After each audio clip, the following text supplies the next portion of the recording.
एक बार मेरे पापा घर पर नहीं थे। मम्मी का एक यार हमारे घर आया। उस रात मैंने उन दोनों को एक साथ देखा। मेरी मम्मी का नाम जाना है। प्यार से सभी उन्हें जानू पुकारते हैं। हम लोग गांव में ढाणियों कच्चे मकानों में रहते हैं। ये बात उस समय की है जब हमारे पड़ोस में एक शादी थी।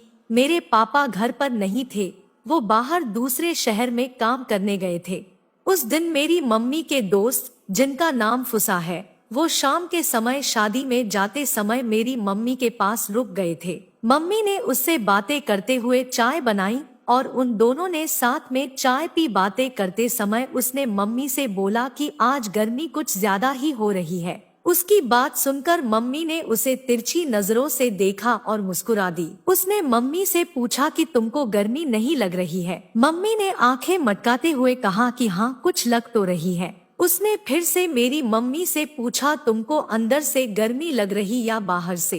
मेरी मम्मी ने उसकी तरफ हंसकर देखा और पूछा, तुमको अंदर से गर्मी लग रही है क्या? वो बोला, हाँ, मुझे तो अंदर से आग सी लग रही है। कैसे बुझाऊं, कुछ समझ ही नहीं आ रहा है।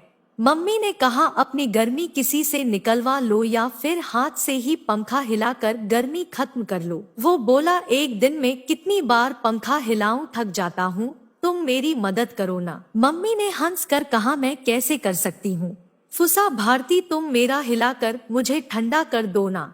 इस पर मेरी मम्मी हंस दी। मैं उस समय छोटी उम्र का होने के कारण उनकी बातों का मतलब नहीं समझ सका था। फिर फुसा ने मम्मी को कुछ धीरे से बोला और चला गया। मम्मी ने मुस्कान देते हुए उसे बाय कर दिया। उस रात उन दोनों के बीच कुछ होने की उम्मीद थी, इतना तो मैं समझ गया था। मैंने जागकर उन दोनों को देखने की ठान ली थी। रात को मम्मी नहाकर नए कपड़े पहनकर लेट गई। मुझे ये बात समझ नहीं आई कि रात को मम्मी ने नए कपड़े क्यों पहन लिए हैं। फिर मैंने देखा तो मम्मी को नींद नहीं आ रही थी, इसलिए वह बिस्तर पर करवटें बदल रही थी। काफी रात बीत जाने पर मम्मी का देसी यार सेक्स के लिए मेरे घर आया। उसके पैरों की आहट से मेरी नींद खुल गई। वो चुपके से मम्मी के बिस्तर पर आकर बैठ गया। उसे आया देखकर मम्मी भी उठकर बिस्तर पर बैठ गई। मम्मी शायद उसी के इंतजार में अब तक जग रही थी। उसने मम्मी को बाहों में भर लिया। मम्मी भी उससे चिपट गई। वो दोनों आपस में चूमा चाटी करते हुए बातें करने लगे। कुछ देर बाद फुसा ने मेरी मम्मी को बिस्तर पर चित लेटा दिया और मम्मी के संतरों से मस्ती करने लगा। वो मम्मी के होठों पर अपने होंठ रखकर उनका चुम्मा लेने लगा। मेरी मम्मी भी उससे चुम्मा चाटी का मजा लेने लगी।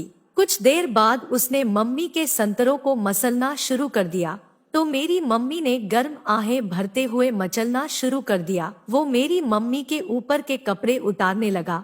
1 मिनट में ही उसने मेरी मम्मी का ब्लाउज उतार दिया था और मम्मी की ब्रा भी उतार दी। मम्मी के गोरे संतरे बड़े ही मस्त लग रहे थे।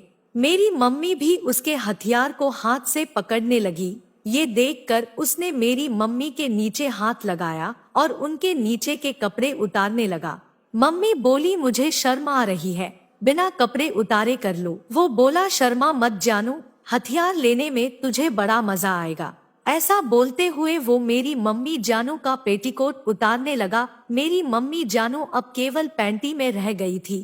कुछ समय मस्ती करने के बाद उसने मेरी मम्मी की पैंटी भी खींचकर उतारी और दूर फेंक दी। अब मेरी मम्मी जानू बिस्तर पर नंगी पड़ी थी। मुझे तो उनका बेपनाह कसा हुआ हुस्न देखकर लग रहा था कि मेरी मम्मी को खोदने वाला ये फुसा बड़ा ही भाग्यशाली है, वरना ऐसा कड़क माल खोदने के लिए तो फुसा जैसे हजारों चूतिए मेरी मम्मी के पिछवाड़े के पीछे डोलते फिरते रहेंगे। मेरी मम्मी जानू के भूरी भूरी छोटी झाड़ियों के बीच गुलाबी रंग की गुफा का छेद बड़ा मस्त लग रहा था। उसे देखते ही फुसा मेरी मम्मी की गुफा चाटने लगा। फुसा जब मेरी मम्मी की गुफा के दाने को अपने होठों से पकड़कर खींचता तो मम्मी की मादक आवाज निकलने लगती। मेरी मम्मी अब हथियार के लिए मचलने लगी थी। वो फुसा से इशारे में हथियार पेलने के लिए कहने लगी। फुसा ने मेरी मम्मी के पैर फैला दिए। फुसा ने मेरी मम्मी की गुफा को देखकर खोदने में 1 मिनट की भी देरी नहीं की। उसने तत्काल अपने सारे कपड़ों को उतार कर एक तरफ रख दिया और मेरी मम्मी के पैरों को चौड़ा करके वो टांगों के बीच में आ गया। उसका लंबा हथियार फनफना रहा था। मेरी मम्मी को एक बार को दूसरे मर्द का हथियार गुफा में लेने में लाज आने लगी और वो बोली, रुक जाओ, ये ठीक नहीं है। फुसा बोले, क्या ठीक नहीं है? अब मैं तुम्हें खोदे बिना नहीं मानूंगा।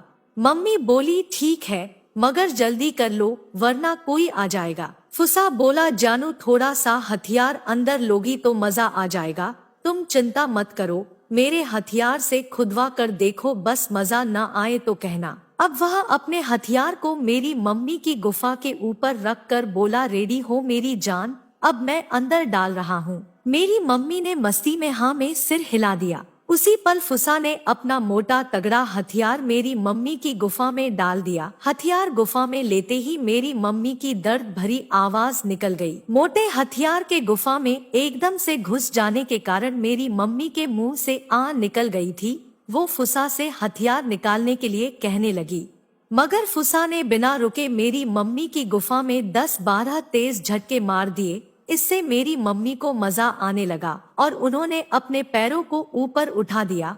अब मेरी मम्मी को खुदाई में तेज मजा आने लगा और उनका पानी निकलने वाला था। इस समय उन दोनों को मजा आ रहा था तथा दोनों एक दूसरे से लिपट कर खुदाई करते हुए गालियों के साथ बातें करने लगे थे। वो दोनों बेसब्री से एक दूसरे के होंठ चूसने लगे और अगले ही पल दोनों का पानी निकल गया। उन दोनों की खुदाई पूरी हो गई। फिर 10 मिनट बाद फुसा अपने कपड़े पहन कर चला गया। मेरी मम्मी ने भी अपनी गुफा को एक कपड़े से पोंछा और कपड़े पहन कर सो गई। दोस्तों, आप सभी को मेरी ये कहानी कैसी लगी हमें कमेंट बॉक्स में बताना ना भूले।